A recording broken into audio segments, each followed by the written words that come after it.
আমার স্বামী আমাকে তার এক অফিসের বন্ধুর বাড়িতে কাজের জন্য রেখে গিয়েছিল, কারণ সেই অফিসের বন্ধুটি আমাকে একটি চাকরির সুযোগ দিতে চেয়েছিল। প্রশিক্ষণের সময় আমি লক্ষ্য করেছিলাম যে তার আচরণ মাঝে মাঝে অস্বস্তিকর হয়ে উঠছে। বিভিন্ন অজুহাতে সে আমার কাছে থাকতে চাইত। একদিন সে আমাকে একটি নিচে পড়ে থাকা ফাইল তুলতে বলল, এবং তখন আমি অনুভব করলাম যে সে আমাকে খুব কাছ থেকে পর্যবেক্ষণ করছে। তারপর প্রথমে বস আমাকে কিভাবে কাজ করতে হয় তা শিখিয়ে দিলেন, এবং তারপর কিছু এক্সেল শিট তৈরি করতে বললেন। আমি যখন এক্সেল শিট তৈরি করছিলাম, তখন তিনি আমার পাশে দাঁড়িয়ে পানি পান করছিলেন। তিনি পানির গ্লাস হাতে ধরেছিল। হঠাৎ কিছুটা পানি আমার পিঠে পড়ে গেল।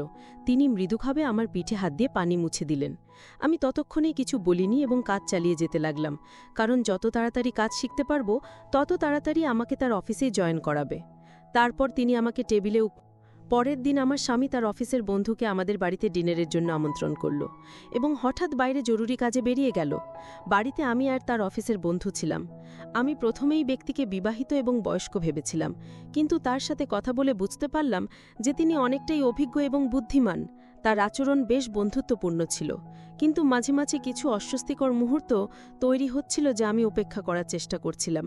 তিনি আসার পর থেকেই আমাকে বিভিন্নভাবে তাকিয়ে থাকতেন। মনে হতো তিনি আমাকে কিছু বলতে চান। আমার নাম তানিয়া। আমি ২৫ বছর বয়সী তরুণী। আমি গ্রামেই থাকি। আমি দেখতে অনেক সুন্দর ছিলাম। বাইরে বের হলেই ছেলেরা আমার দিকে চেয়ে থাকত। মনে হতো তারা আমাকে কিছু বলতে চায়। আমার এই সুন্দর চেহারা দেখে আমার স্বামীর অফিসের বস আমার প্রেমে পড়ে যায়। বন্ধুরা, আজকের গল্পটা অনেক বেশি স্পেশাল, তাই সবাই রেডি হয়ে যাও। দয়া করে গল্পগুলো ভালো লাগলে ভিডিওটি লাইক, শেয়ার এবং চ্যানেলটি সাবস্ক্রাইবই করো প্লিজ। কিছুদিন আগে আমি গ্রাম থেকে শহরে এসেছি, এবং এখন ৪ মাস পর নতুন পরিবেশের সাথে খাপ খাইয়ে নিতে শিখছি।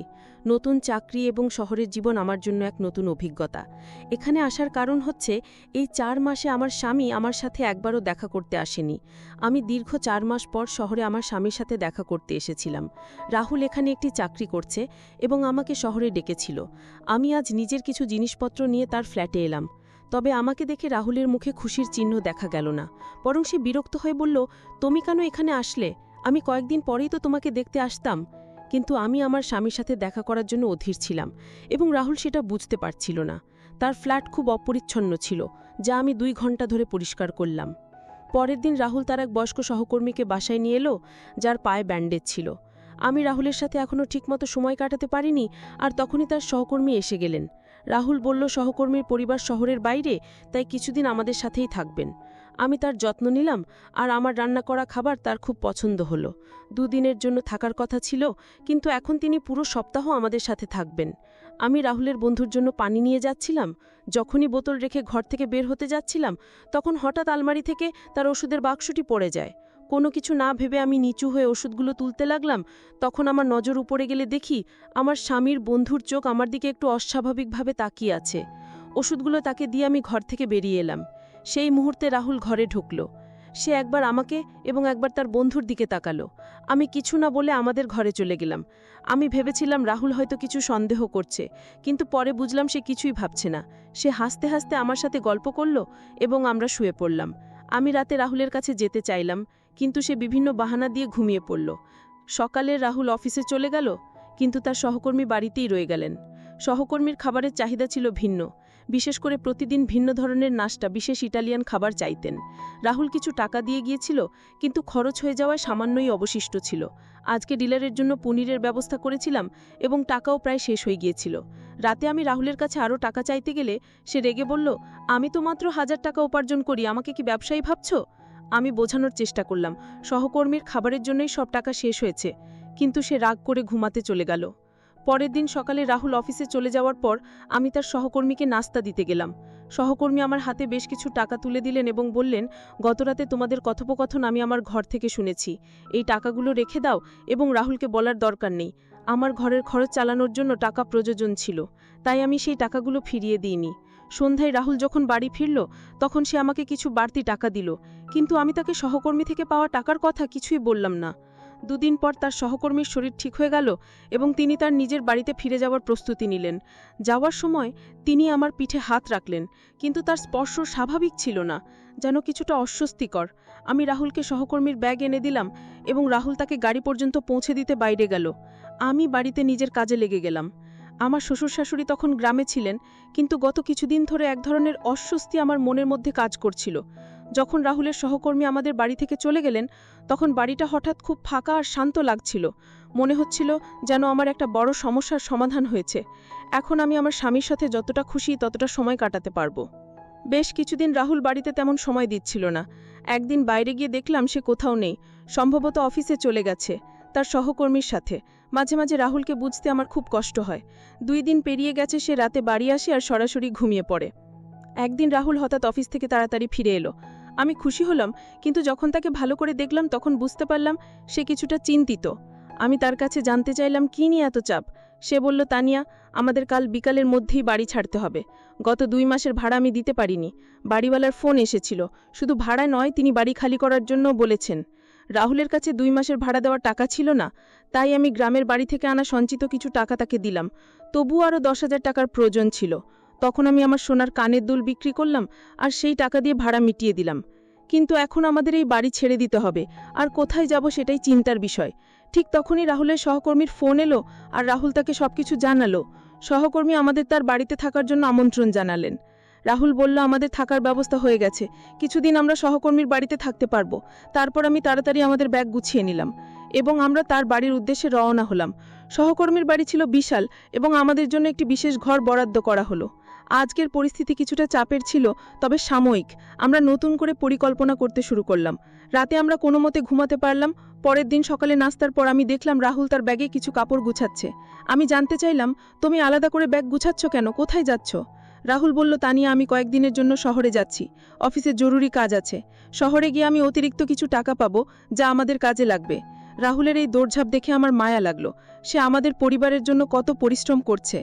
2 দিনের জন্য সে বাইরে চলে গেল। তার যাওয়ার পর রাতে আমি একা ঘুমাতে পারছিলাম না। দীর্ঘ সময় ধরে আমি জেগেছিলাম, নানান চিন্তায় ডুবে। ঠিক তখনই রাহুলের অফিসের বন্ধু হঠাৎ করে আমার ঘরে এসে হাজির হলে। তিনি বললেন, তানিয়া, তুমি ঘুমাওনি? তোমার ঘরের লাইট জ্বলছিল, তাই খোঁজ নিতে এলাম। তখন আমি তাকে বললাম, রাহুলের আয় সংসার চলছে না, কিভাবে সংসার চালাবো সেই চিন্তায় আছি। সহকর্মী তখন আমাকে সান্ত্বনা দিয়ে বললেন, তুমি চিন্তা করো না, আমি আছি, আমি সব ঠিক করে দেব।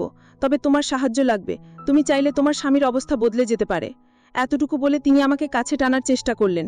আমি সঙ্গে সঙ্গে নিজেকে সরিয়ে নিলাম এবং দৃঢ়ভাবে তাকে না বললাম। আমি তাকে দূরে সরিয়ে দিয়ে বললাম, আপনি কি করছেন, এর মানে কি? তিনি বললেন, তানিয়া, আমাকে ভুল বুঝো না, আমি শুধু তোমাকে সাহায্য করতে চেয়েছিলাম। তোমাকে আমার কোম্পানিতে চাকরি দেওয়ার কথা ভাবছিলাম। আমি শান্তভাবে উত্তর দিলাম, আমার কোনো চাকরির দরকার নেই। এখন আপনি দয়া করে এখান থেকে চলে যান, আমি খুব ক্লান্ত, পরে কথা হবে। এটা বলার পর তিনি আমার ঘর থেকে বেরিয়ে গেলেন। যদিও এটা তার নিজেরই বাড়ি ছিল, তবুও আমি তাকে আমার ঘরের বাইরে বের করে দিয়েছিলাম। আমার রাগটা একটু বেশিই ছিল তখন। এরপর 2 দিন কেটে গেল আর রাহুল বাড়ি ফিরল না। আমি ফোন করে জানতে চাইলাম, তুমি কবে ফিরবে? রাহুল বলল, তানিয়া, আমি তোমার মতো ফাঁকা সময় বসে নেই।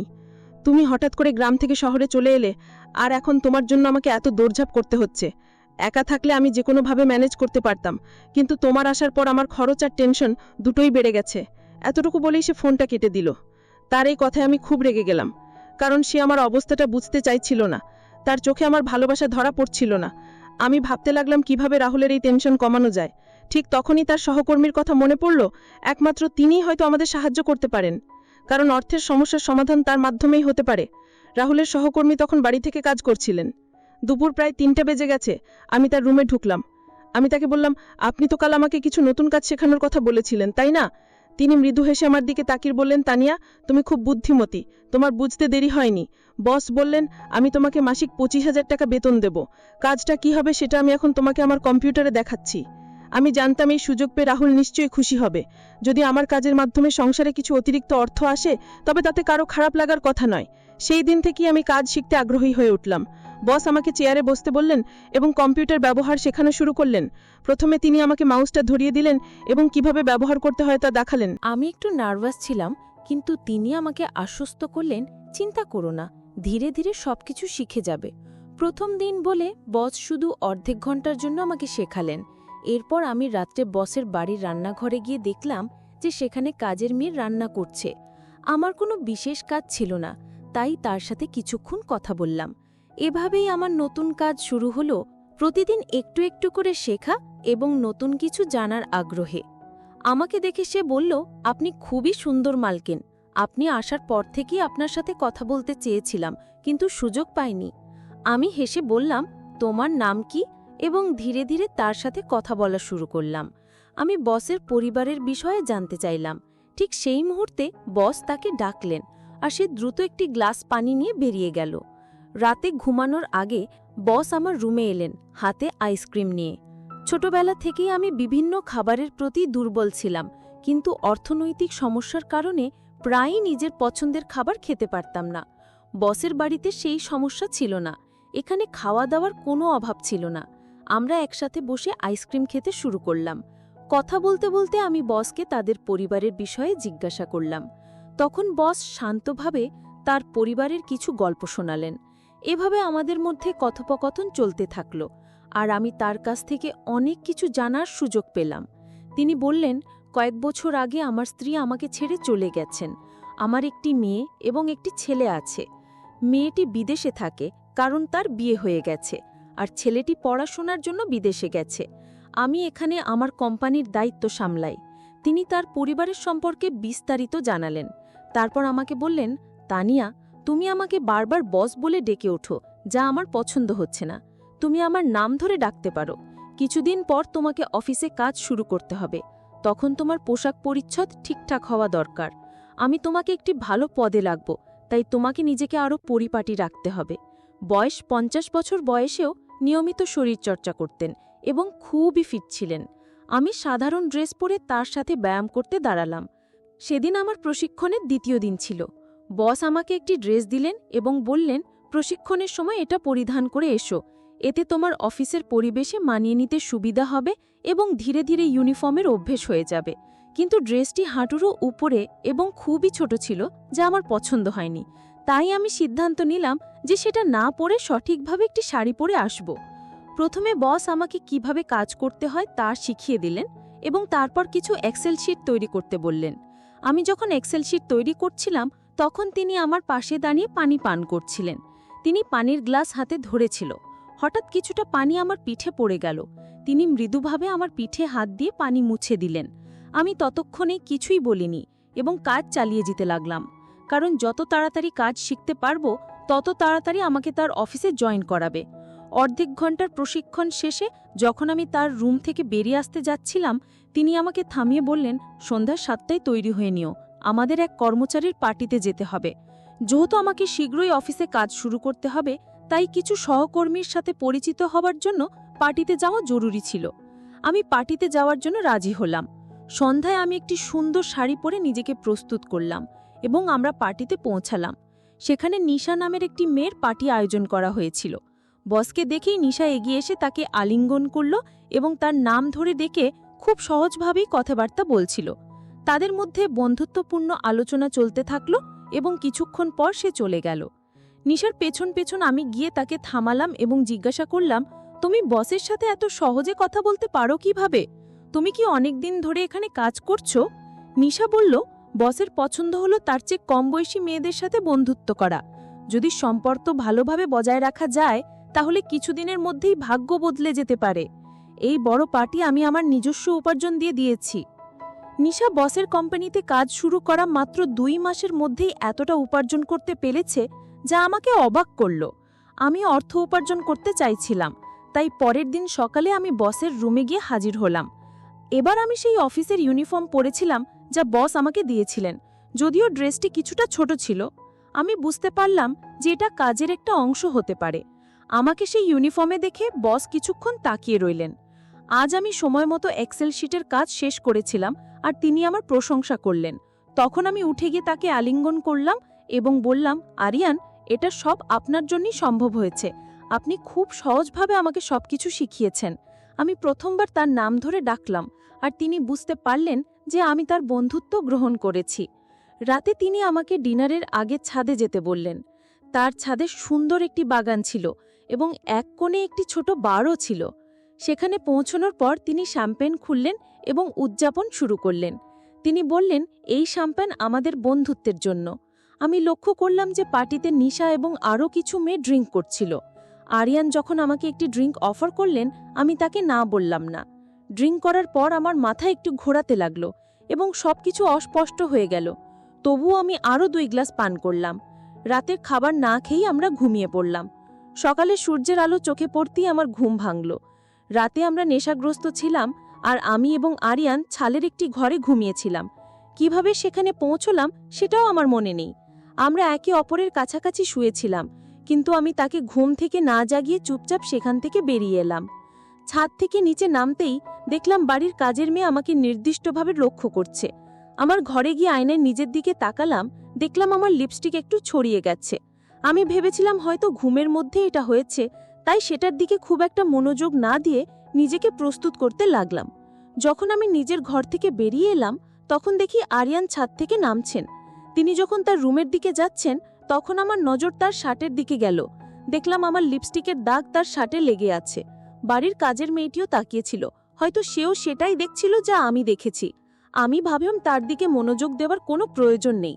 আমি নিজেকে শান্ত রাখলাম এবং স্বাভাবিক থাকার চেষ্টা করলাম। আমি এই কয়েকদিন ধরে লক্ষ্য করছিলাম যে প্রায় 15 দিন হয়ে গেছে, কিন্তু আমার আর রাহুলের মধ্যে কোনো যোগাযোগ হয়নি। আজ আশা ছিল যে সে আমাকে ফোন করবে, কিন্তু গত 15 দিনে আমি রাগ করে তাকে ফোন করিনি। এই সময়ের মধ্যে আমি অনেক বদলে গিয়েছিলাম। এখন আমার মূল লক্ষ্য ছিল অর্থ উপার্জন করা, এবং সেই প্রক্রিয়া শুরু হয়ে গিয়েছিল গত রাত থেকেই। সন্ধ্যায় বস আমার জন্মদিন উদযাপন করলেন। কিভাবে যেন তিনি আমার জন্মদিনের কথা জেনে গিয়েছিলেন, অথচ রাহুলের এই বিষয়ে কোনো খেয়াল ছিল না। আমি বুঝতে পারছিলাম যে আমি আমার ভালোবাসার ব্যাপারে কিছুটা বিভ্রান্ত ছিলাম। আমার জন্মদিনটা বেশ ভালোভাবে কাটল।